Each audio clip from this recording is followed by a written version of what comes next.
오늘 말씀 에베소서 5장 21절에서 33절까지 말씀 우리 함께 한 목소리로 크게 봉독하시겠습니다.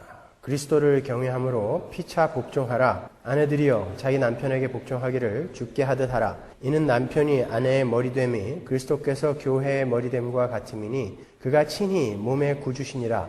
그러나 교회가 그리스도에게 하듯 아내들도 범사에 그 남편에게 복종할지니라. 남편들아 아내 사랑하기를 그리스도께서 교회를 사랑하시고 위하여 자신을 주심같이 하라. 이는 곧 물로 씻어 말씀으로 깨끗하게 하사 거룩하게 하시고 자기 앞에 영광스러운 교회로 세우사 티나 주름 잡힌 것이나 이런 것들이 없이 거룩하고 흠이 없게 하려 하심이니라. 이와 같이 남편들도 자기 아내 사랑하기를 제 몸같이 할지니 자기 아내를 사랑하는 자는 자기를 사랑하는 것이라. 누구든지 언제든지 제 육체를 미워하지 않고 오직 양육하여 보호하기를 그리스도께서 교회를 보양함과 같이 하나니 우리는 그 몸의 지체임이니라. 이러므로 사람의 부모를 떠나 그 아내와 합하여 그 둘이 한 육체가 될지니 이 비밀이 크도다. 내가 그리스도와 교회에 대하여 말하노라. 그러나 너희도 각각 자기의 아내 사랑하기를 자기같이 하고 아내도 그 남편을 경외하라. 아멘. 우리는 계속해서 세월을 허비하며 방탕한 삶을 살아가는 세상 사람들과는 달리 세월을 아껴서 성령 충만한 삶을 사는 그리스도인의 삶에 대해서 공부를 하고 있습니다. 성령 충만한 그리스도인들은 그들의 삶이 예배자의 삶이 되어야 하며 피차 서로 복종하는 삶을 살아야 한다는 것이 사도 바울의 논증이었죠. 그리스도를 경외하는 성령 충만한 사람들은 당연히 그들의 삶 속에서 피차 복종하는, 다른 말로 상대방을 나보다 낮게 여기는 삶을 살게 된다는 것이 사도 바울의 이야기입니다. 오늘 본문은 그 그리스도를 경외함으로 피차 복종하는 삶의 구체적인 신뢰 중에서 부부에 관한 이야기예요. 성령 충만한 사람들은 그들의 삶 속에서 피차 복종하는 삶을 살아야 하는데 그 복종이 어디에서 먼저 나타나야 하는가? 바로 가정에서 먼저 나타나야 한다는 것을 보여주는 것이 바로 오늘 본문의 내용입니다. 근데 우리가 이 내용에 들어가기에 앞서서 가정이 무엇인지에 대한 정확한 정의를 내리고 있지 못하면 우리는 이 내용을 전혀 이해할 수가 없어요. 먼저 가정이 무엇인지에 대한 정의부터 확인을 하고 자세한 내용을 살피도록 하겠습니다. 그리스도인인 여러분은 과연 어떤 부부관, 가정관을 갖고 있어야 하는가? 많은 사람들이 예수를 믿고 있다고 하면서도 왜 하나님이 우리에게 가정을 허락했으며 왜 우리에게 결혼이라는 것을 허락했으며 왜 그 안에 자식과 부모의 관계라는 것을 허락했는지를 잘 몰라요. 그러니까 그냥 세상 사람들하고 똑같이 결혼 생활을 이렇게 하다 보니까 교회 안에서도 그렇게 갈라지고 돌아서고 하는 일들이 많이 있는 것입니다. 그동안은 여러분이 모르셨다면 오늘 확실히 그 가정과 결혼과 부부에 관한 내용을 숙지하시고 가셔서 앞으로는 절대로 그러한 실수가 없도록 하시기 바랍니다. 여러분, 천국에는 가정이 있을까요? 없을까요? 있다. 없다. 둘 다 맞아요. 이렇게 얘기해야지 또 시험 들어가가지고 또 천국엔 가정이 있어요. 어떤 면에서? 하늘 아버지와 하나님의 자녀들과 한 영과 한 피가 흐르는 형제들이 있는 곳이기 때문에 가정이 있고 이 땅의 개념으로의 가정은 없어요. 그죠? 분명히 예수님께서 그곳에는 시집가고 장가가는 일이 없다고 그러셨으니까 그런 의미에서 천국에는 가정이 있다라고 하신 분도 맞고 없다라고 하신 분도 맞아요. 분명히 그렇게 생각하시고 선 드신 거죠. 천국에는 이렇게 우리의 아버지 하나님이 계시고 자녀들이 존재합니다. 그리고 한 피를 나누고 한 영을 소유한 형제들이 있어요. 천국은 그 자체가 거대한 하나의 가정인 거예요. 그래서 하나님께서는 이 땅에 가정이라는 것을 만들어 주신 거예요. 우리더러 천국의 삶은 어떤 삶인지를 미리 훈련하고 연습하고 맛보고 오라고 우리에게 가정을 허락하신 것입니다. 인류학에서는요, 가정은, 결혼은 진화의 산물이다 이렇게 이야기를 해요. 가정이라는 것은 사회 발전의 소산이고 인간의 창조물이다 라고 이야기한다고요. 원래 인간은 짐승과 방불한 삶을 살고 있었지만 인간이 발전하고 진화하기 시작함에 따라서 어떠한 협정이 필요한 것을 알게 되었고 난혼이 혼란과 난행과 많은 문제를 야기시킨다는 것을 인식하게 되었다는 거예요. 그러니까 인간은 경험과 시련과 오류와 발전의 긴 과정을 통해서 인간은 결혼과 가정이라는 결론에 도달하게 되었다가 바로 인류학이 내린 결론이에요. 여러분, 가정의 시작 지점인 결혼이 정말 진화의 산물이고 사회 발전의 소산인 인간의 창조물일까요? 결혼은, 가정은 진짜 영원한 가정인 저 천국의 가정, 교회가 어떻게 탄생될 것이며 그 교회는 어떠한 삶의 원리로 살아가야 하는지를 보여주기 위한 하나님의 창조물이 가정인 거예요. 오늘 본문 31절과 32절을 보세요. 이러므로 사람이 부모를 떠나 그 아내와 합하여 그 둘이 육체가 될지니. 지금 부부관계에 대해서 설명한 거예요. 32절. 이 비밀이 크도다. 내가 그리스도와 교회에 대하여 말하노라. 지금까지 내가 부부에 관해서 한 이야기는 예수 그리스도와 교회에 관한 이야기였다. 예수 그리스도는 천국의 왕이죠. 하나님의 백성, 교회는 그곳의 신부예요. 그러면서 그곳의 백성이죠. 그 이야기를 하는 거단 말이에요. 부부의 이야기는. 부모와 자녀의 관계도 마찬가지예요. 에베소서 6장 1절 보세요. 자녀들아 너희 부모를 주 안에서 순종하라. 이것이 옳으니라. 내 아버지와 어머니를 공경하라. 이것이 약속 있는 첫 계명이니 이는 네가 잘되고 땅에서 장수하리라. 아버지와 어머니를 공경하면 네가 잘되고 땅에서 장수하게 된다. 그래요. 정말 그래요? 아버지와 어머니를 공경하는 효자들은 전부 오래 삽니까? 제 경험으로는 안 그래요. 그럼 이건 무슨 말일까요? 이 구절은 사도 바울이 십계명을 인용한 부분이죠.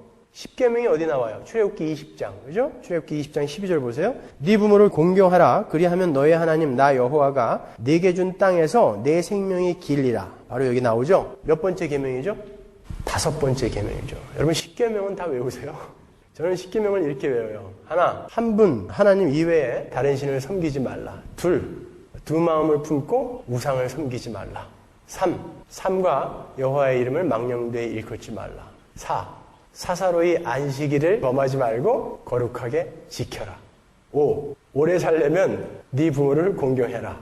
6, 육신을 살인하지 말라. 7, 칠흑 같은 마음을 품고 간음하지 말라. 8, 팔목을 자르는 한이 있더라도 도둑질하지 말라. 9, 구차하게 내 이웃에 대하여 거짓 증거하지 말아라. 10, 열심히 일해서 남의 것 탐내지 말아라. 여러분들 다 외우셨죠? 금방. 사도 바울은 이 십계명의 5번째 계명을 여기서 인용하고 있는 거예요. 근데 5번째 계명에만 유독 그 계명을 지켰을 때 우리에게 어떤 유익이 올 것이다라는 약속이 붙어 있죠. 그래서 바울이 조금 전에 읽은 에베소서 6장에서 네 부모를 공경하라. 이는 약속 있는 첫 계명이니 라고 이야기한 거예요. 그건 뭐 중요한 게 아니니까. 그러면 정말 부모를 공경하면 장수하는가? 저야 외우기 쉽게 오래 살려거든 내 부모를 공경하라 이렇게 외웠지만 그게 정말 이 땅에서의 장수이겠습니까? 출애굽기 20장 12절을 다시 보시면요. 부모를 공경하는 사람은 장수를 하긴 하는데 어디서 장수를 한다고 하죠? 여호와가 내게 주신 땅에서 장수한다고 그러죠. 거기가 어디예요?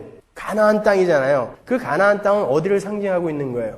새하늘과 새 땅을 상징하는 거예요. 그러니까 부모를 공경하는 사람은 어디서 장수한다는 거죠? 새하늘과 새 땅에서 영생을 살게 된다라는 말이죠. 그러면 우리가 이런 오해를 할 수 있어요. 정말 이 땅에서 부모를 공경하는 삶을 살면 우리는 천국에 갈 수 있는 건가? 부모님이 살아계셨을 때 불효했던 사람들은 그 부모님 돌아가신 이후에는 그럼 예수도 못 믿게 되는 건가? 이미 공경하려고 해도 공경할 부모님이 안 계시니까.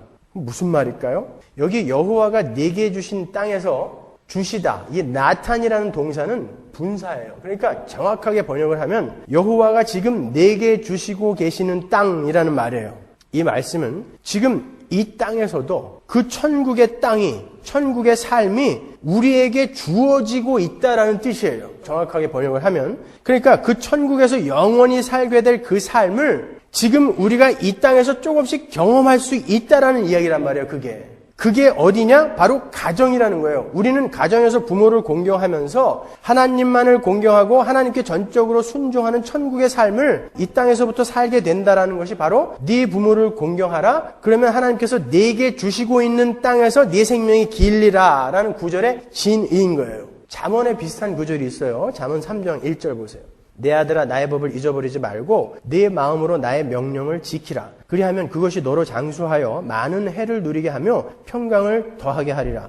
네 재물과 네 소산의 처음 익은 열매로 여호와를 공경하라. 여기 구절에 있는 여호와를 공경하라에 쓰인 단어가 네 부모를 공경하라에서 쓰인 카바드라는 단어와 똑같은 단어죠. 그러니까 그리스도인의 가정에서 자식들이 부모를 공경하는 것은 단순히 육신의 부모에 대한 공경일 뿐만이 아니라 하나님 아버지에 대한 복종과 공경의 연장인 거예요. 그래서 우리는 부모를 공경해야 되는 거예요. 그러니까 가정은 단순히 인간들이 진화의 산물로, 사회발전의 산물로 만들어낸 것이 아니라 하나님께서 하늘나라의 모형으로, 그리고 하늘나라의 삶의 원리를 연습하는 장으로 우리에게 허락하신 우리의 삶의 가장 중요한 훈련장인 거예요. 인간의 모든 제도들은 바로 이 가정에서 출발한 겁니다. 자녀가 태어나게 되면 부모는 그 자녀에게 밥 먹는 법, 걷는 법, 말하는 법, 일하는 법, 이런 것들을 가르쳐 주죠. 거기서 교육제도와 교육기관이 탄생한 거예요.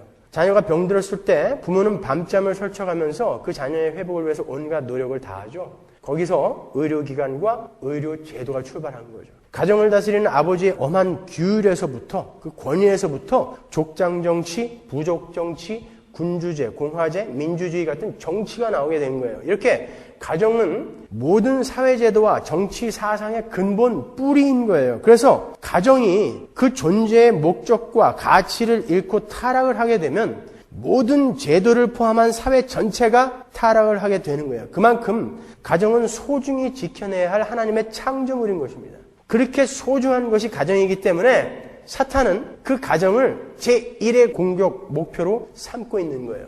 부부 사이, 부모와 자식 사이, 시어머니와 며느리 사이, 시누이와 올케 사이, 이런 가정, 그 가정을 제1의 공격 목표로 삼고 있다고요. 가정은 가장 작은 단위의 교회 공동체예요. 그 가정을 개별적으로 공격을 해서 흔들어 버리면 전체 교회는 손대지 않아도 흔들려 버리는 거죠. 무너져 버리게 되는 거예요. 그러니까 우리는 가정의 의미와 목적을 정확히 깨닫고 목숨을 걸고 그 가정을 지켜내야 하는 거예요. 그래서 사도 바울은 긴 부분을 할애해서 그 소중한 가정에 대해서 설교를 하고 있는 것입니다. 이처럼 가정이 신랑이신 예수 그리스도와 신부인 교회의 모습이며 하나님 아버지와 그분의 자녀들의 관계를 구현하고 그 하늘나라의 삶을 배우고 훈련하는 곳이라면 그 가정을 이루는 부부와 자녀는 당연히 그리스도인이어야 되는 거예요. 그러니까 복음을 알지 못하고 예수 그리스도를 알지 못하고 그 가정이 하나님 나라를 구현하고 그 나라의 삶의 원리를 훈련하고 연습한다는 것은 있을 수가 없는 거예요. 여러분, 신자의 결혼관과 가족관은 이렇게 영적인 것을 훈련하고 구현하는 데 있지만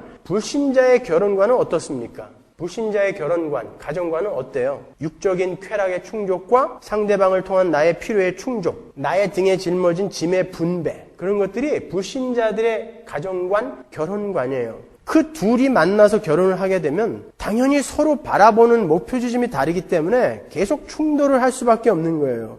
그래서 성경에서는 신자들아 불신자들과 함께 멍에를 매지 말아라 라고 권고를 하는 거죠. 뭐 하긴 신자라고 하는 사람들도 결혼이 뭔지 가정이 뭔지 전혀 알지 못하고 살고 있는 이런 시대에, 아니 알고 있다 하더라도 무시하고 세상 사람들과 똑같은 것을 추구하며 살고 있는 이런 시대에 이런 설교를 하고 있는 제가 참 부질없는 짓을 하는 것처럼 보이기는 합니다만은 여러분만이라도 제발 이제부터는 그 가정과 결혼이 뭔지를 좀 정확히 아시고 이제 좀 그 결혼과 가정을 통해서 하나님이 이루고자 하시는 일들을 여러분은 좀 이루어 주시란 말이에요. 결혼은, 가정은 이렇게 하나님이 허락하신 가장 좋은 하나님의 창조물인 거예요. 하나님께서는 엿새 동안 창조를 하시고 그 창조의 사건마다 참 보기 좋다라는 말씀을 해놓으셨어요. 근데 유일하게 어떤 것을 창조하신 후에 보기 좋지 않던 것이 있었어요. 기억나세요? 창세기 2장 18절. 여호와 하나님이 가라사대 사람의 독처하는 것이 좋지 못하니 내가 그를 위하여 돕는 배필을 지으리라 하시니라. 하나님께서 창조하신 것들 중에 오직 한 가지, 홀로 지내는 남자는 좋지 않다라는 판단을 하셨죠. 그 좋지 않은 것에 여자가 창조되어서 딱 끼워지니까 어떻게 됐어요? 가장 아름다운 창조물이 된 거예요. 하나님은 왜 애초부터 하나님이 보시기에 좋은 창조물을 만들어내지 않으시고 보기에 좋지 않은 것에다가 어떤 것을 보태서 비로소 좋은 것으로 만들어내셨을까요? 왜 결혼을, 가정을 그렇게 만들어내셨을까요? 하나님은 창조 전에 이미 하나님의 백성들, 교회가 어떻게 하나님이 보시기에 좋은 하나님의 자녀로 만들어질 것인지에 대한 청사진을 가지고 인간을 창조하신 거예요. 하나님께서 보시기에 좋지 않으셨던 독처하는 남자에게 어떻게 여자를 만들어 주시는지 한번 보세요. 창세기 2장 21절 여호와 하나님이 아담을 깊이 잠들게 하시니 잠들매 그가 그 갈빗대 하나를 취하고 살로 대신 채우시고 여호와 하나님이 아담에게서 취하신 그 갈빗대로 여자를 만드시고 그를 아담에게로 이끌어 오시니 아담이 가로되 이는 내 뼈 중에 뼈요 살 중에 살이라 이것을 남자에게서 취하였은즉 여자라 칭하리라 하니라. 이러므로 남자가 부모를 떠나 그 아내와 연합하여 둘이 한 몸을 이룰지로다. 이게 인류 최초의 결혼이란 말이에요. 하나님께서 홀로 불완전한 아담에게 여자를 만들어 주시는데 먼저 그 아담을 잠들게 하세요. 그죠? 성경에서 잠을 자다라는 것은 대부분 죽음을 상징하죠. 남자에게 아내가 주어지기 위해서 남자가 죽는 거예요. 그리고 그 남자의 갈비뼈가 떼어지죠. 갈비뼈는 뭡니까? 심장과 폐를 감싸서 보호하는 뼈죠. 바로 히브리 사람들이 생명이 담겨져 있는 그릇이라고 불렀던 심장을 보호하는 뼈예요. 그러니까 여자는 처음 창조될 때부터 남자를 도와서 그의 생명을 유지케 하는 없어서는 안 될 돕는 자로서 탄생이 된 거란 말이에요. 그 돕는 배필인 아내가 없으면 남자의 생명은 온전한 생명이 될 수 없음을 우리에게 보여주시는 장면이에요. 그리고 여자가 탄생하는 거예요. 여자는 그렇게 남자의 죽음을 통해 그리고 그 남자가 자신의 생명을 보호하는 갈비뼈를 뽑아내기 위해서 옆구리에서 피와 물을 쏟음으로 탄생이 되게 되는 거예요. 심지어 그 남자는 부모를 떠나서 여자와 한 몸이 되어서 연합하게 됨으로 해서 영원히 하나로서의 삶을 살게 되는 것이다. 이게 부부이며 이게 그리스도와 교회인 거예요. 보세요. 예수께서 교회를 탄생케 하기 위해서 십자가에서 죽으셔야 됐죠. 그분은 옆구리를 통해서 그분의 생명인 피와 물을 전부 뽑아내셨죠. 그리고 그 예수 그리스도의 죽음으로 그의 신분이 교회가 탄생이 된 거예요. 그 예수 그리스도께서는 우리 교회와 하나로 연합하시기 위해서 이 땅에 오셨다고 여러 곳에서 말씀하셨죠. 그게 창세기 2장 24절에서 뭐라고 나오는 거예요? 남자가 부모를 떠나 그 아내와 연합하여 둘이 한 몸을 이룰지로다. 이 남자의 부모가 누구예요? 아담의 부모가 있었어요? 없었어요. 그러면 이 이야기는 무슨 이야기냔 말이에요.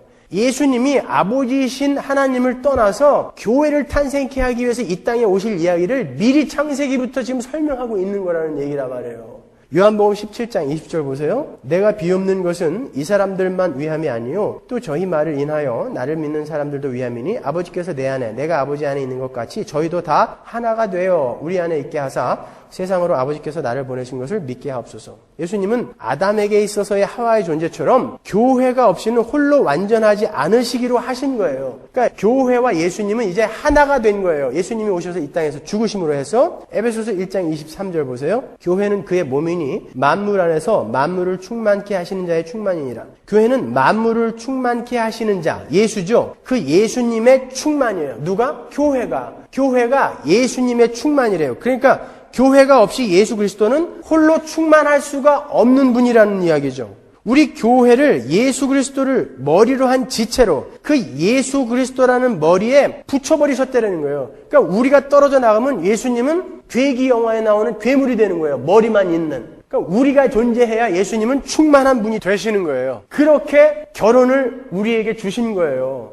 그러니까 우리의 결혼이 얼마만큼 소중한 거겠습니까, 여러분? 바로 이 모습을 보여주는 것이 가정이며 부부인 거예요. 그러니까 남편은 가정에서 예수 그리스도의 역할을 해야 하는 것이고 아내는 가정에서 교회의 역할을 해야 하는 거예요. 그러면서 하늘나라의 삶을 맛보면서 우리에게 그 행복한 삶을 허락하신 하나님 아버지를 찬양하는 복된 창조물로 빚어져 가는 것이 바로 가정인 거예요. 그러니까 이 내용을 알지 못하는 불신자들이 어떻게 가정을 올바로 꾸려가겠으며 어떻게 가정의 소중함을 알겠습니까? 많은 사람들이 하나님께서 아담의 갈비뼈를 뽑아서 하와를 만들었기 때문에 남자의 갈비뼈는 23개여야 맞지 않느냐 이렇게 우기는 사람들이 있어요. 그러니까 성경은 거짓말이다. 여러분 어떻게 생각하세요? 혹시 이 중에도 남자의 갈비뼈가 23개인 줄 알고 있는 분이 계신 거 아니에요? 혹시? 둘 다 24개씩이에요. 12쌍씩. 그죠? 어떻게 된 걸까요? 그 이야기는 진화론의 한 줄기인 용불용설이라는 지금은 허구로 드러난 그 용불용설이라는 학설의 근거에서 던지는 우매한 질문이죠. 그 19세기에 불란서의 라마르크라는 사람이 용불용설이라는 것을 주장했어요. 그게 뭐냐면 많이 쓰는 것은 발전하고 진화하고 쓰지 않는 것은 퇴화해버린다는 거죠. 예를 들어서 기린이 목이 원래 짧았는데 높은 곳에 있는 풀을 자꾸 먹다 보니까 목이 길어졌다는 거예요. 그리고 그 획득 형질은 후손에게 유전이 된다라는 것이 용불용설이란 말이죠. 근데 이게 허구임이 밝혀졌어요. 그건 안 된다는 거예요. 예를 들어서 그게 맞다면 우리가 사고를 당해서 팔이 하나가 잘라져 나갔으면 그 획득 형질이 그대로 후손에게 유전이 돼서 팔이 잘라진 자손이 나와야 되는데 그게 아니라는 거죠. 획득 형질은 절대 유전이 되지 않는 거예요. 그러니까 원래 24개였던 아담의 갈비뼈가 하나님에 의해서 하나가 뽑혔다고 해서 그 후손이 계속 갈비뼈가 23개여야 된다는 것은 진화론에 입각한 우매한 질문인 거예요. 그리고 이 인간의 갈비뼈에는 골막이라는 것이 있어요. 이 갈비뼈는 골막으로 둘러싸여 있어요. 골막이라는 조직으로 둘러싸여 있는데 이 골막은요, 그 안에서 뼈를 생성하고 뼈에다가 영양분을 공급하는 그런 조직이에요. 그래서 어떤 사람이 사고를 당해서 갈비뼈를 부득이하게 드러내야 할 경우에도요, 이 골막을 건드리지 않고 뼈를 드러내면 이 골막 안에서 뼈가 다시 생성이 돼요. 그래서 얼마 있다가 다시 갈비뼈가 자란다고요. 제대로. 그러니까 아담도 얼마 있다가 하나님이 그 골막까지 띄지는 않으셨을 거예요. 얼마 있다가 그 갈비뼈가 자랐겠죠. 그리고 그게 왜 궁금해요? 23개인지 24개인지가. 그런 거 물어보는 인간들이 있으면 그렇게 얘기를 해주세요. 멍하니 있지 마시고. 진짜 23개인가? 이러지 마시고. 그럼 이제 가정이 무엇이며 우리는 그 가정을 통해서 무엇을 추구하며 어떤 것을 연습하며 살아야 하는지를 알았으니까 그 정의의 근거에서 구체적으로 아내와 남편의 역할과 의무와 책임은 어떤 것인지 한번 살펴보자고요. 본문 22절로 갑니다. 아내들이여 자기 남편에게 복종하기를 주께 하듯 하라. 이는 남편이 아내의 머리됨이 그리스도께서 교회의 머리됨과 같음이니 그가 친히 몸의 구주시니라. 그러나 교회가 그리스도에게 하듯 아내들도 범사에 그 남편에게 복종할지니라. 성경은 아내들에게 아내들이여 자기 남편에게 복종하라 라고 강력하게 권고하고 있어요. 당시의 여자들은요, 남자의 가재도구처럼 여겨졌던 때였어요. 여자는 물건처럼 취급됐고요, 아무런 법적 권리도 주어지지 않았던 때예요. 오죽하면 유대인들이 매일 아침 의무적으로 드렸던 그 감사의 기도, 아침 기도문에 하나님 저를 이방인이나 종이나 여자로 태어나지 않게 해주셔서 감사합니다. 이렇게 기도를 했다니까요. 지금도 유대인들은 그렇게 기도하고 있어요. 하나님 저를 이방인이나 종이나 여자로 태어나지 않게 해주셔서 감사합니다. 심지어 로마인들은 여성의 지위를 가리키는 말로요, imbecilitas라는 단어를 썼는데 그 단어에서 영어의 imbecile이라는 말이 나온 거예요. imbecile이 무슨 뜻이죠? 바보, 천치 이런 뜻이에요.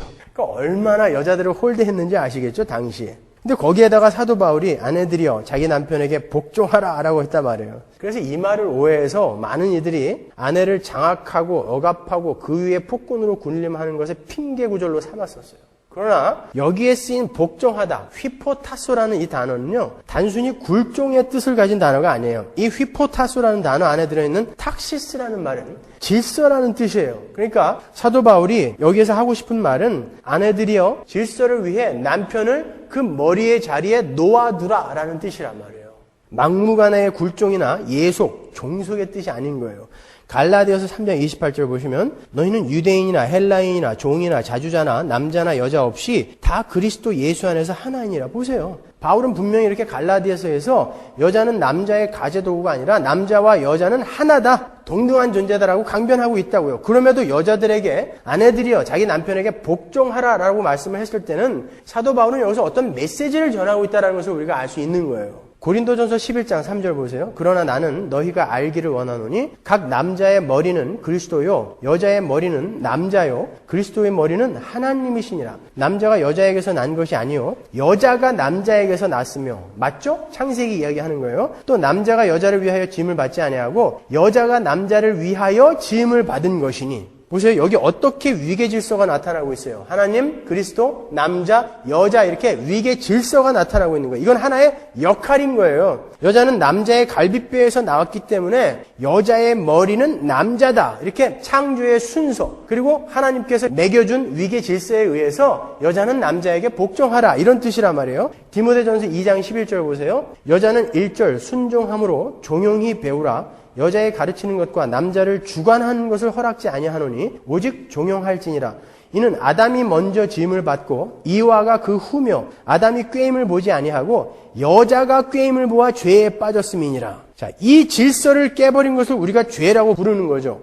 여자는 창조 질서상 남자에게 복종해서 뱀이 선악과를 따먹으라는 유혹을 했을 때 남자에게 상의를 했어야 되는 거예요. 그런데 여자는 남편의 권위를 무시하고 혼자 결정을 해버리고 먹어버렸어요. 그리고 남자에게 당신도 먹어라 라고 남자의 권위를 타고 넘어 들어온 거예요. 그걸 죄라고 하는 거예요. 그래서 하나님은 여자를 저주하실 때 남자는 너를 다스리는 존재다라는 것을 강조하셨어요. 그 저주의 말씀 속에서 창세기 3장 16절 또 여자에게 이르시되 내가 네게 잉태하는 고통을 크게 더하리니 네가 수고하고 자식을 낳을 것이며 너는 남편을 사모하고, 여기서 사모하라는 말은 장악하고라는 뜻이라고 그랬어요.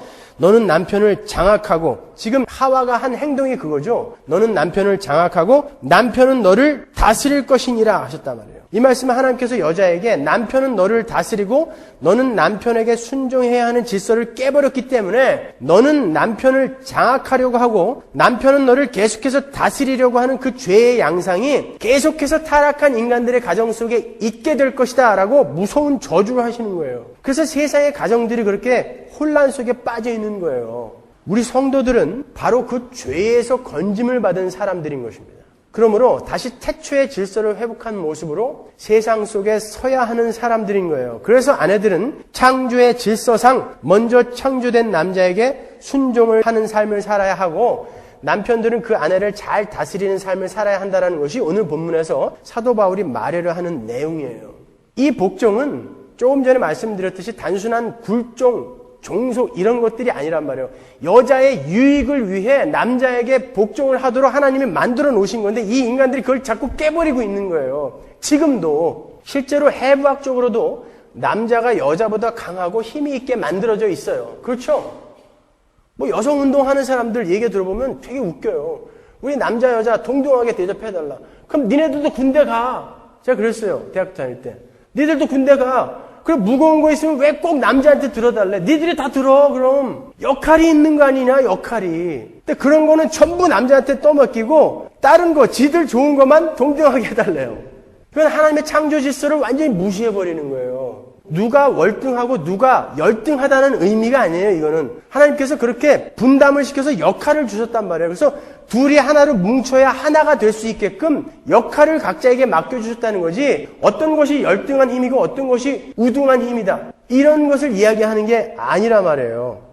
그래서 사도 바울은 여자를 남자보다 연약한 그릇이라고 이야기하는 거예요. 베드로전서 3장 7절 보세요. 남편 여러분, 이와 같이 여러분도 아내가 여성으로서 자기보다 약한 그릇임을 이해하고 함께 살아야 합니다. 분명히 성경은 여자가 남자보다 약한 그릇이라고 해요. 이건 어떤 능력에서 약한 그릇이 아니라 하나님이 그런 역할을 맡기셨다는 거예요. 그러니까 이렇게 이해하시면 좀 더 쉬울 거예요. 여자와 남자는 구원이라는 커다란 목적지를 향해 가면서 하나님으로부터 각기 다른 역할을 부여받은 거예요. 남편은 앞에서 끌어줄 수 있도록 권위와 힘과 포용력을 받았고, 아내는 남편을 도와서 이 가정이라는 열차가 목적지까지 잘 도착할 수 있도록 하기 위해서 순종과 섬세함과 지혜 이런 것을 받은 거예요. 둘 중에 어느 하나라도 그 역할을 잘 해내지 못하면 그 열차는 탈선할 수밖에 없는 거예요. 이렇게 남편과 아내가 함께 몸을 실은 구원의 열차가 목적지까지 잘 도착하기 위해서 남편은 선장이 되고 아내는 항해사가 되어서 함께 열심히 목적지를 향해 달려가는 것이 가정이며 결혼인 거예요. 좀 더 쉬운 예를 하나 들어드릴게요. 여러분, 가정에서 남편과 아내가 맡은 역할은 국회에서 국회의장을 뽑아서 그에게 권한을 주고 나머지가 그에게 복종을 하는 것과 같은 이치인 거예요. 국회의장은 그 권한으로 국회의 원활한 운영을 도모하는 것이지 그에게 주어진 권한으로 다른 의원들을 강압적으로 누르는 데 쓰지 않는 거예요. 마찬가지로 의원들도요, 그 국회의장이 자기들보다 더 똑똑하고 잘나서 그의 의사봉에 복종하는 거 아니에요. 국회의 원활한 운영을 위해서 의장에게 복종하는 거예요. 그 역할에 복종하는 거예요. 의장이 일어서십시오 그러면 일어나는 거고, 국회에 대한 경례 그러면 하는 거고, 발언하십시오 그러면 하는 거고, 하지 마십시오 그러면 입 닫고 앉아 있는 거예요. 그런 것이 여자와 남자의 역할이라니까요. 그렇다면 여자가 남자에게 하는 복종이 전혀 꿀릴 것 없는 복종이잖아요. 신학에서는 이러한 아내의 남편에 대한 복종을 경륜적 삼위일체, 이카나믹 트리니티라는 것에 비유해서 설명을 해요.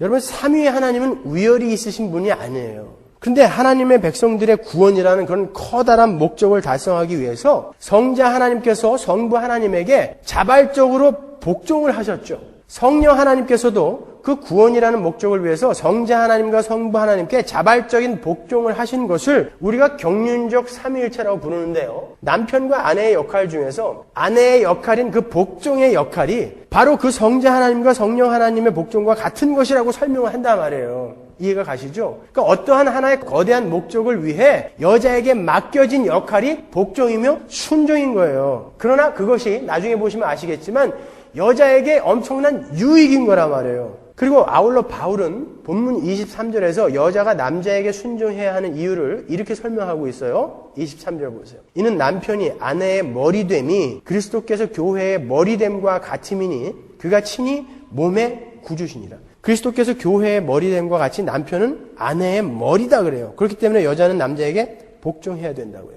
머리와 몸은 하나죠. 이게 떨어져서 따로 다닐 수는 없어요. 그렇기 때문에 머리가 지시하는 대로 몸이 따라주지 않으면 몸은 정상적인 발육을 할 수도 없고 정상적인 생활도 불가능해요. 예전에 월드컵에서 페널티킥을 실축한 어떤 축구선수를 광적인 축구팬이 총으로 쏴서 죽인 적이 있어요. 그죠? 그 공을 잘못 찬 건 그 사람의 다리잖아요. 그러면 그 사람을 만났을 때 다리를 똑 잘라버리든지 다리만 막 패주든지 그래야지 왜 그 사람을 죽여요?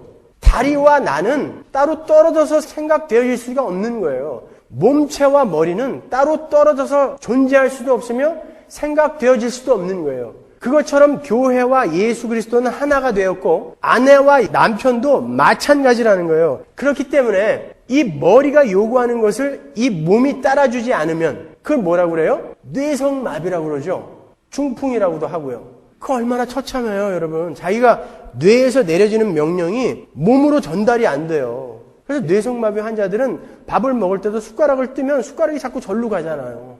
그 사람의 머릿속에서는 숟가락이 일로 와라 하는 거라고요. 그러니까 이렇게 여자가 그리스도인의 가정에서 여자가 남자의 말에 복종을 하지 않게 되면 이러한 가정의 혼란이 초래가 되게 되는 거예요. 그리스도가 교회의 머리라는 것은 우리가 전에 자세히 공부를 했으니까 성경 구절만 몇 구절 살펴보고 넘어가겠습니다. 골로새서 1장 18절. 그는 몸인 교회의 머리라 그가 근본이요 죽은 자들 가운데서 먼저 나신 자니 이는 친히 만물의 으뜸이 되려 하심이요. 에베소서 4장 15절.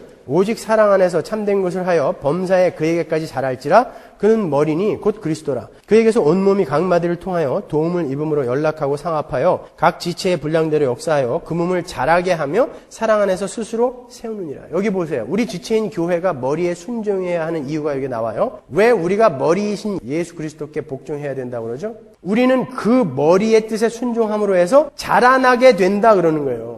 몸은 머리에게 복종할 때 정상적인 발육을 하게 되는 거예요. 그러니까 여자가 그리스도인으로서 잘 성숙해 가기 위해서는 가정 속에서 머리인 남자의 권위에 복종하는 훈련 속에서 자라날 수 있다는 거예요. 잘 이해하셔야 돼요. 우리 성도들이 이 땅에 남아서 광야 인생을 살아야 하는 목적을 우리가 잘 디파인하고 있지 않으면 이 말씀은 도저히 이해가 안 가는 거예요. 우리가 구원을 받은 사람임에도 불구하고 왜 우리가 이 땅에 남아있다고 했어요? 우리가 이 땅에 남아있는 목적이 뭐예요? 거룩이라고 그랬죠. 나의 더러운 육신이 죽고 내 안에 계신 예수 그리스도가 드러나게 되는 거룩으로의 경주가 우리 성도들의 존재의 목적인 거예요. 거기에는 많은 훈련과 연습과 고난과 환난이 동원되죠. 모든 성도들은 그 거룩으로의 경주를 힘써 달려야 하는데 성도들 중에 아내들의 거룩은 바로 남편들에게 복종하면서 훈련이 된다는 거예요. 거기서. 이 자리에 있는 많은 여성분들에게 한번 여쭤보겠습니다. 여러분이 여러분의 남편이나 애인의 뜻에 말없이 순종하는 것이 쉬워요?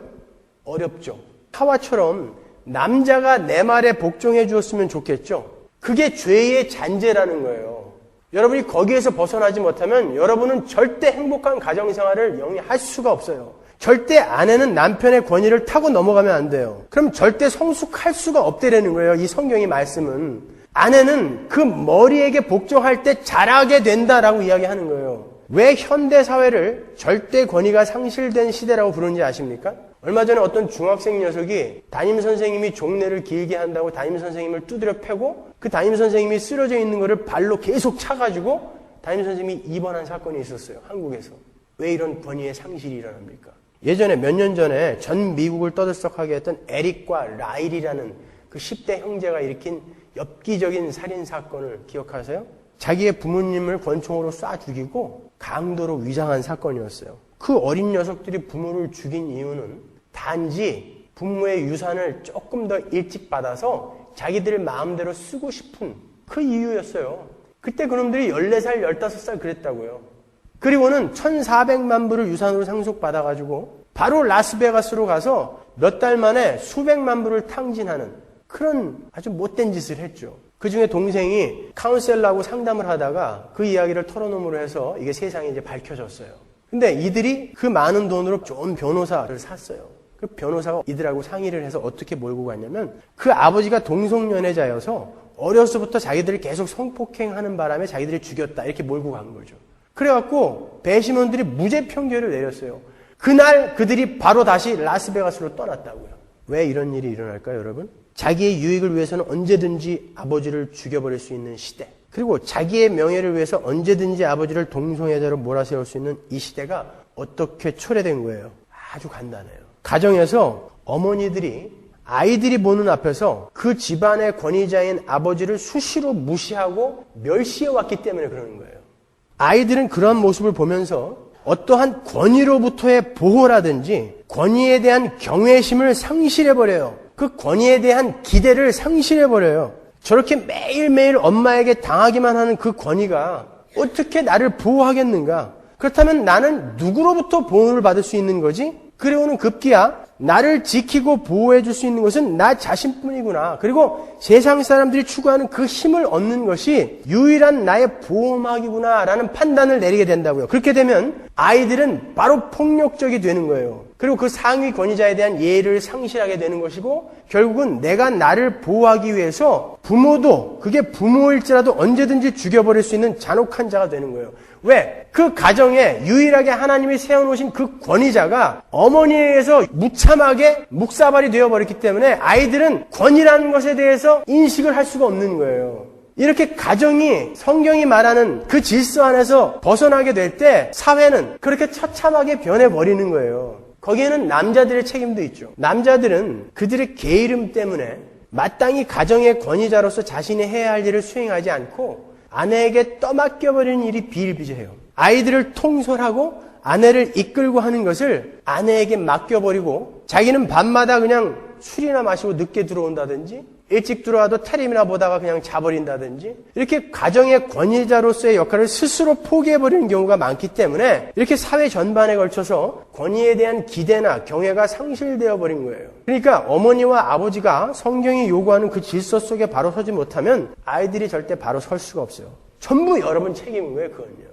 이건 어느 특정한 사람들의 이야기가 아니라 인류 전체의 문제인 거예요. 인류가 타락을 한 후에 하나님의 저주로 여자는 남자를 장악하려고 사모하게 되었고 남자는 여자를 다스리기 위해서 폭력적이고 이기적이 되어버렸기 때문에 하나님에 의해서 건져진 가정이 아니고는 이 악순환에서 벗어날 수가 없는 거예요. 지금까지의 말씀을 들으시고 아내 여러분은 이런 질문이 드실 거예요. 그러면 어디까지 순종해야 되는가? 무조건 복종해야 되는가? 만일 남편이 마약을 사기 위해서 너 가서 돈 좀 빌려와. 그럼 어떻게 해야 돼요? 남편이 도박을 하기 위해서 너 가서 옆집에 가서 도둑질 좀 해와. 그럼 어떻게 돼야 되는 거예요? 남편이 어떤 사람을 살해하기 위해서 너 약국 가서 청산가리 좀 사와. 그럼 어떻게 해야 되죠? 아내는 남편에게 복종하되 그가 남편에게 어떤 존재인지를 먼저 알아야 되는 거죠. 어떤 존재로 지어졌어요?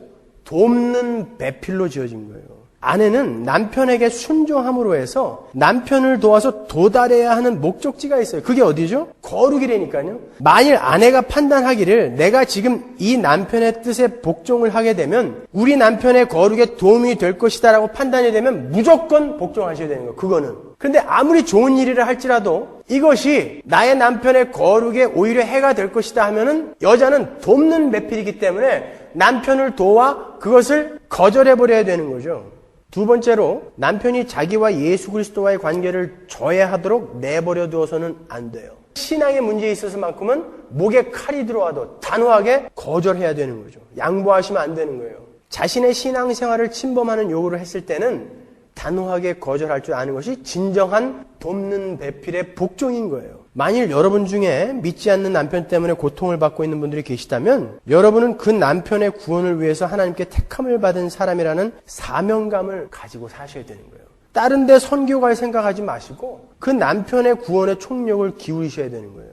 그러기 위해서 여러분은 다른 범사의 남편에게 복종하셔야 되는 거예요. 그러한 남편을 죄에 빠지게 하는 것이나 남편이 나의 신앙을 방해할 때 이외에는 그 이외의 모든 범사에는 전부 복종해 줘야 되는 거예요. 남편으로 하여금 도대체 다른 모든 곳에서는 저렇게 천사처럼 나에게 복종하는 저 아내가 왜 이 신앙에 있어서만큼은 눈에 불을 켜고 나에게 대들을까? 왜 여기에서는 절대 양보를 하지 못할까? 이렇게 여러분을 평가하도록 만들어내셔야 되는 거예요. 베드로전서 3장 1절 보세요. 아내 여러분, 이와 같이 여러분도 남편에게 순종하십시오. 그렇게 하면 비록 말씀에 순종하지 않는 남편이라 할지라도 아내의 말없이 행하는 행실을 통하여 구원을 얻게 될 것입니다. 힘들어요, 이 삶이. 그래서 그리스도인의 삶은 환난이다 그러는 거예요. 쉽지 않아요. 그러나 그 쉽지 않은 것을 하면서 여러분은 이 땅에 대한 소망을 자꾸 놓고 저 천국을 바라보게 되는 것이고 그 어려운 일을 해가면서 여러분은 여러분의 거룩을 빚어가시는 거예요. 그러니까 너무 좋은 사람 만나도 그거 안 돼요. 그러면 남편들은 아내들을 어떻게 대해야 하는지 한번 보세요. 에베소서 5장 25절. 남편들아 아내 사랑하기를 그리스도께서 교회를 사랑하시고 위하여 자신을 주심같이 하라. 이는 곧 물로 씻어 말씀으로 깨끗하게 하사 거룩하게 하시고 자기 앞에 영광스러운 교회로 세우사 티나 주름 잡힌 것이나 이런 것들이 없이 거룩하고 흠이 없게 하려 하심이니라. 이와 같이 남편들도 자기 아내 사랑하기를 제 몸같이 할지니 자기 아내를 사랑하는 자는 자기를 사랑하는 것이라. 누구든지 언제든지 제 육체를 미워하지 않고 오직 양육하여 보호하기를 그리스도께서 교회를 보양함과 같이 하나니 우리는 그 몸의 지체임이니라. 남편들은 자신에게 복종하는 아내를 그리스도께서 교회를 사랑하시고 자신을 주심같이 사랑하라 이렇게 말씀하세요. 우리 주님이 우리가 어땠을 때 자신을 주셨나요? 골로새서 1장 21절. 전에 악한 행실로 멀리 떠나 마음으로 원수가 되었던 너희를 이제는 그의 육체의 죽음으로 말미암아 화목케 하사 너희를 거룩하고 흠없고 책망할 것이 없는 자로 그 앞에 세우고자 하셨으니. 우리가 어땠을 때 죽으셨다고요? 우리를 위해서? 우리가 원수였을 때. 로마서 5장 10절. 곧 우리가 원수 되었을 때에 그 아들의 죽으심으로 말미암아 하나님으로 더불어 화목되었은즉 화목된 자로서는 더욱 그의 살으심을 인하여 구원을 얻을 것이니라. 우리 주님은 우리가 자신의 원수였을 때에 우리 자신을 위해서 우리를 위해서 자신을 주셨어요. 남편들에게 그 사랑이 요구되고 있는 거예요. 우리의 사랑은 아내가 나를 사랑해주면 나도 사랑해주고 아내가 나를 업신여기면 나도 아내를 밟아버리는 그러한 사랑이죠. 그러나 성경이 우리에게 요구하는 사랑은 예수 그리스도의 사랑이에요. 그래서 오늘 본문에서 사랑이라는 헬라어 단어가 아가페, 아가파오로 쓰인 거예요. 펠라우도 아니고 에로스도 아니고 아가파오로 쓰인 거예요. 너희들은 그 사랑으로 아내를 사랑해야 된다. 우리 성도들, 특히 남편들에게 그 사랑이 요구되는 거예요. 그러니까 남편들은 아내가 조금 마음에 안 든다고 구박하거나 패거나 그러면 안 되는 거예요. 비록 왼수 같은 아내라 할지라도 나의 거룩을 위해 그럼에도 불구하고 그를 사랑하는 예수 그리스도의 사랑으로 그를 사랑하는 거룩의 성숙을 위해서 그 자라남을 위해서 그 아내를 사랑하는 거예요. 힘들죠. 누가 사랑을 아름답다 했습니까? 조용필이 그랬나요? 여러분 결혼이라는 건 책임과 의무지 여러분이 생각하는 그런 핑크빛 신기루는 아니에요. 비만 오면은 만나갖고 자기 나야 오늘 커피 마시러 갈까? 봄이 되면은 동산을 뛰면서 금방 잡을 수 있는 데도 안 잡고 뭐 자기 거기서 뭐 이런 걸로 생각하고 있죠. 연애라는 거, 결혼은 더 치열한 거예요. 책임이며 의무인 것입니다, 여러분. 골로새서 3장 19절 보세요. 남편들아 아내를 사랑하며 괴롭게 하지 말라. 여기서도 역시 남편들에게 아가파오, 하나님의 사랑이 요구되고 있어요. 그러니까 남편들에게 주어진 권세, 권위는 뭐예요? 아내를 억압하고 제압하는 그 능력, 권세가 아니라 사랑으로 아내를 보호하고 양육하는 능력이요 권세인 거예요. 그 남편의 사랑, 아가파오의 사랑의 구체적인 내용이 26, 27, 28절인 거예요. 이는 곧 물로 씻어 말씀으로 깨끗하게 하사 거룩하게 하시고 자기 앞에 영광스러운 교회로 세우사 티나 주름 잡힌 것이나 이런 것들이 없이 거룩하고 흠이 없게 하려 하심이니라. 이와 같이 남편들도 자기 아내 사랑하기를 제 몸같이 할지니 자기 아내를 사랑하는 자는 자기를 사랑하는 것이라. 우리 주님께서 원수되었던 우리와 결혼을 하셨어요.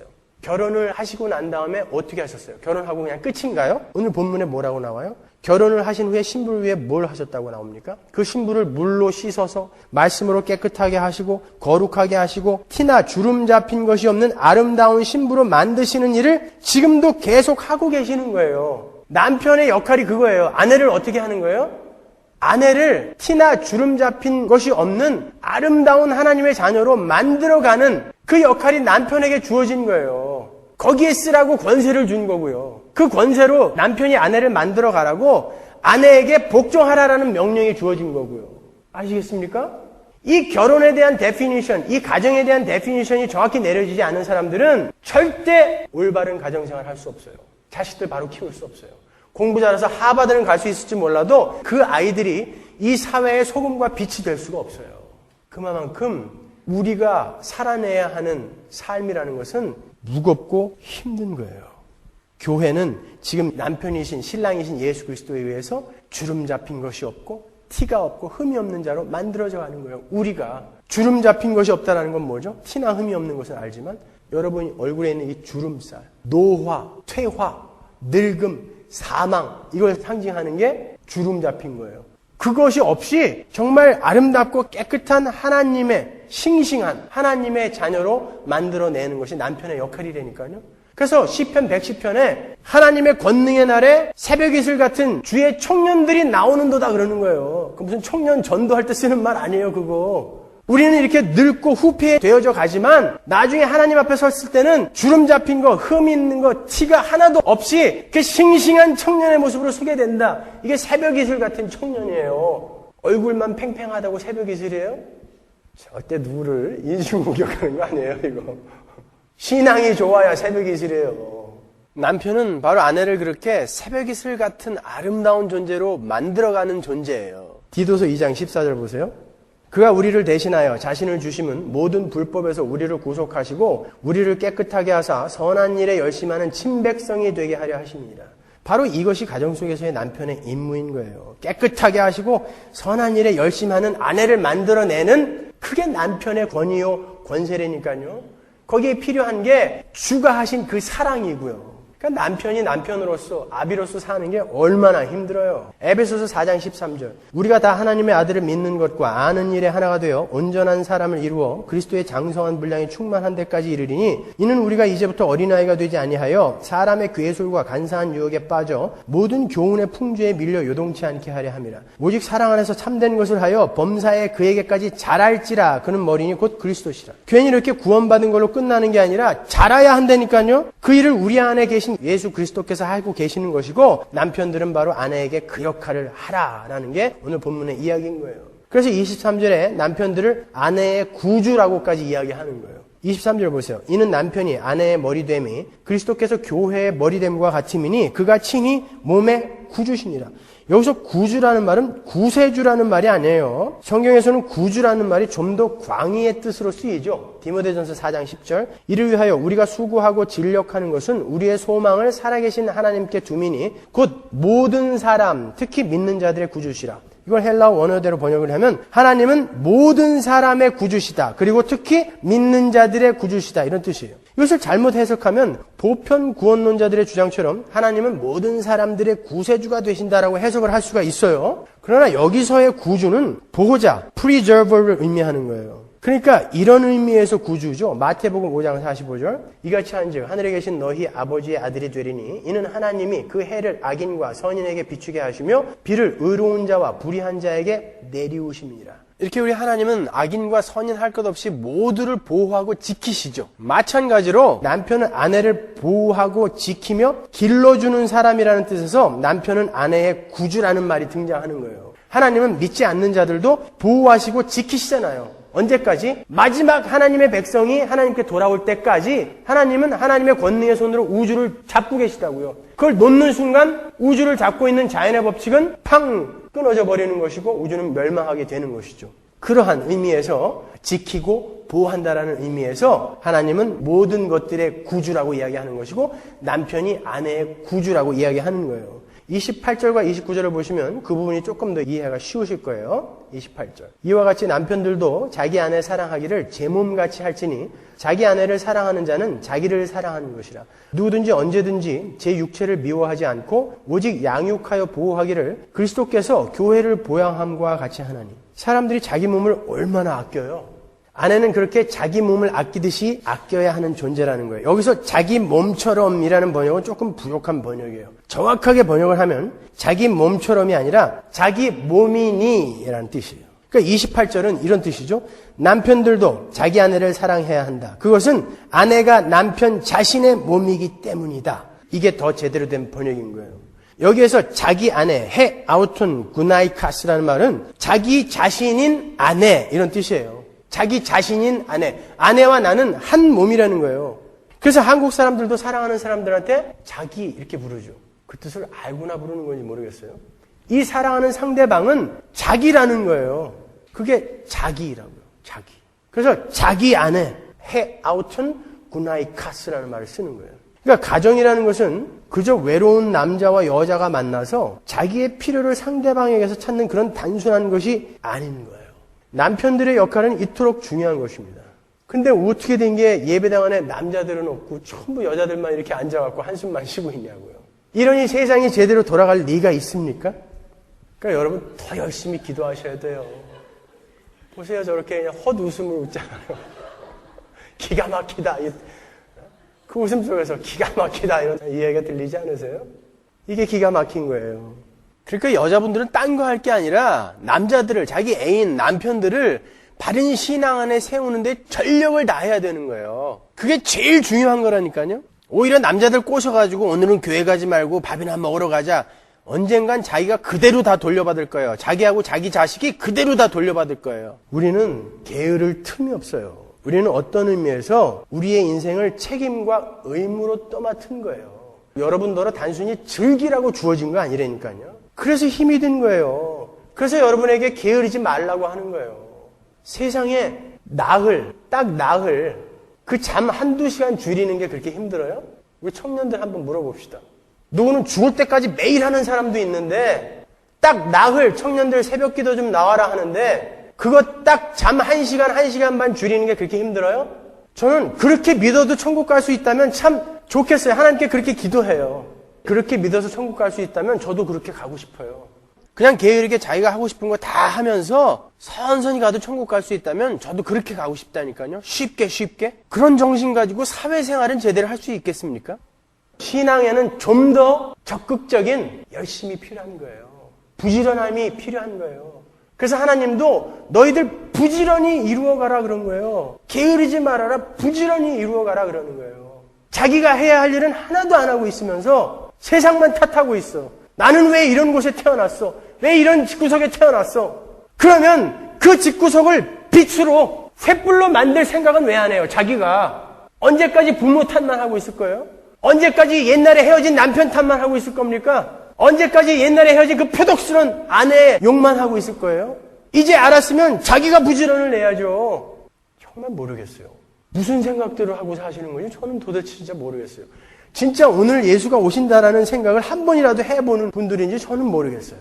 여러분들이 신앙생활 잘하는 게 제가 천국 가는데 아무 유익 없어요.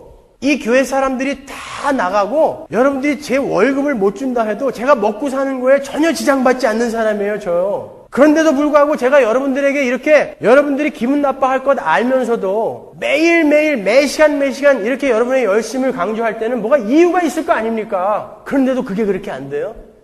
고린도전서 7장 10절 보세요. 혼인한 자들에게 내가 명하노니 명하는 자는 내가 아니요 주시라. 여자는 남편에게서 갈리지 말고 만일 갈릴지라도 그냥 지내든지 다시 그 남편과 화합하든지 하라. 남편도 아내를 버리지 말라. 그 남은 사람들에게 내가 말하노니 이는 주의 명령이 아니라 만일 어떤 형제에게 믿지 아니하는 아내가 있어 남편과 함께 살기를 좋아하거든 저를 버리지 말며 어떤 여자에게 믿지 아니하는 남편이 있어 아내와 함께 살기를 좋아하거든 그 남편을 버리지 말라. 왜? 14절 믿지 아니하는 남편이 아내로 인하여 거룩하게 되고 믿지 아니하는 아내가 남편으로 인하여 거룩하게 되나니 그렇지 아니하면 너희 자녀도 깨끗지 못하니라. 그러나 이제 거룩하니라. 혹 믿지 아니하는 자가 갈리거든 갈리게 하라. 형제나 자매나 이런 일에 구속받을 것이 없느니라. 그러나 하나님은 화평 중에 너희를 부르셨느니라. 그러니 아내된 자여 네가 남편을 구원하려는지 어찌 알 수 있으며 남편 된 자여 네가 네 아내를 구원하려는지 어찌 알 수 있으리요. 그러니 참고 살아라. 이게 결론이에요.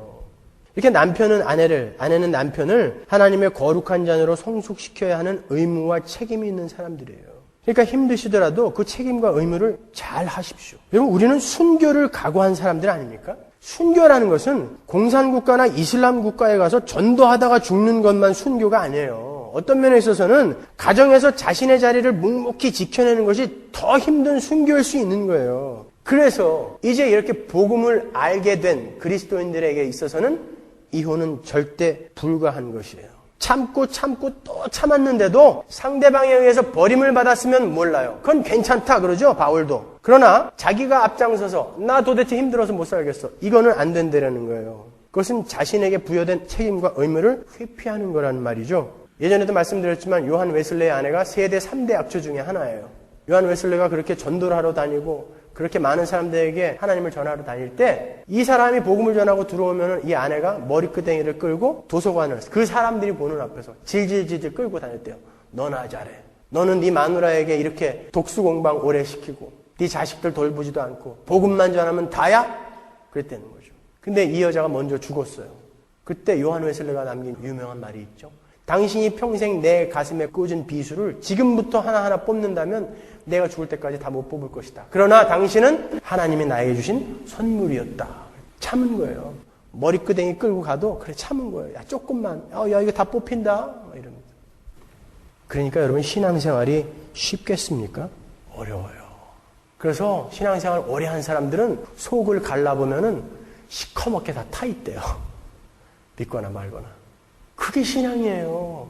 자기 자리에서 속 태워가면서도 그 자리 지키는 거. 그러니까 여러분이 애초에 그런 어려움 겪지 않기 위해서는 나와 함께 정확히 결혼과 가정이 어떤 것인지를 정확히 정리하고 있는 그러한 성도를 만나서 결혼을 하는 거예요. 그러니까 여러분 자식 새끼들이 결혼하려고 할 때 뭐 그 집안이 얼마나 부자인지 얼마나 걔가 많이 배웠는지 이런 거 보지 마시고 걔가 진짜 결혼관과 가정관을 바르게 갖고 있는지를 먼저 보시라니까요. 그런 거는 3개월 지나면 우수수 다 쏟아져 버리는 거예요. 그 상황 속에서도 빨개 벗고 딱 쓴 그 상황 속에서도 저 사람은 내 남자, 이 여자는 내 여자, 이게 돼야 되는 거예요. 근데 우리 청년들도 보면은 사람들 고르는 게 대부분 이 신앙을 제대로 보는 것 같지가 않아요. 진짜 뭐가 중요한지를 몰라요. 이건 제가 인생의 선배로서 우리 청년들에게 충고하는 거예요. 그러니까 우리 교회 교인들은 이 설교를 들은 우리 교회 안에서 그냥 찾으세요. 딴 데 가지 마시고. 딴 데 가면 이런 거 가르쳐 주는데 별로 없어요. 결혼은 힘든 거예요. 가정을 꾸려가는 거 힘든 거예요, 여러분. 부부는 가장 가까이에서 서로 상대방의 거룩의 완성을 위해 끌어주고 밀어주며 그 험난한 길을 가야 하는 동지인 거예요. 그래서 31절에 이렇게 사도 바울이 이야기하고 있어요. 이러므로 사람이 부모를 떠나 그 아내와 합하여 그 둘이 한 육체가 될지니. 이 말씀은 결혼을 하게 되면 무조건 부모를 떠나야 한다는 말씀이 아니에요. 이 말씀은 지금까지는 부모님의 통제 속에서 수동적인 삶을 살았던 그 과거를 떨쳐버리고 이제 본인이 머리가 되고 권위를 가지고 한 가정을 이끌어야 하는 능동적인 책임과 의무 속으로 들어가는 것이 결혼이라는 의미에서 부모를 떠나라는 구절이 동원이 되는 거예요. 여자도 마찬가지예요. 시편 45편 10절 보세요. 딸이여 듣고 생각하고 귀를 기울일지어다. 내 백성과 아비집을 잊어버릴지어다. 이런 구절들을 글자 그대로 우리가 받아들이면 네 부모를 공경하라라는 말과 충돌이 생기잖아요. 이 말은 그런 말이 아니란 말이에요. 딸들, 아내들, 교회도 역시 자신의 삶에 스스로 책임감을 갖고 능동적인 열심을 부려야 한다는 것을 의미하는 구절인 거예요. 여러분 신앙생활은 이런 거예요. 이게 신앙생활이에요. 신앙생활은 어떤 사업적이며 업적적이며 봉사적인 것이 아니라 성품적이며 존재론적인 거예요. 그게 신앙생활인 거예요. 사람들은 예수를 믿으면 고작 술 안 마시고 담배 안 피고 난 제사 안 지내 이걸로 자기의 신앙을 증명하려고 해요. 그런 것들에는 목숨을 건다니까요. 초창기의 선교사들이 우리 조선 땅에 들어왔을 때 순교한 사람들 중에 가장 많은 사람들이 제사 때문에 죽었어요. 그것도 뭐 대단한 거지만 여러분 그거보다는 여러분들이 가정 속에서 정말 죽을 것 같은 정말 용서할 수 없을 것 같은 그러한 상황 속에서도 그 자리를 지키면서 사랑해주고 또 그 자리를 지키면서 복종해주고 이게 더 엄청난 순교인 거예요. 이게 신앙생활이라니까요. 근데 이런 것들은 안 하고 전부 촛불 두고 어디를 가려고 그래. 그러니까 교회가 세상 사람들에게 욕을 먹는 거예요. 오히려 저놈들은 도대체 뭐하는 인간들이냐. 예수의 이름으로 모여가지고 북치면서 손뼉치면서 노래는 열심히 부르는데 기도는 열심히 하는데 사는 거는 우리보다 더 사기도 많이 치고 포독스럽게 살고 질투도 많고 시기도 많고.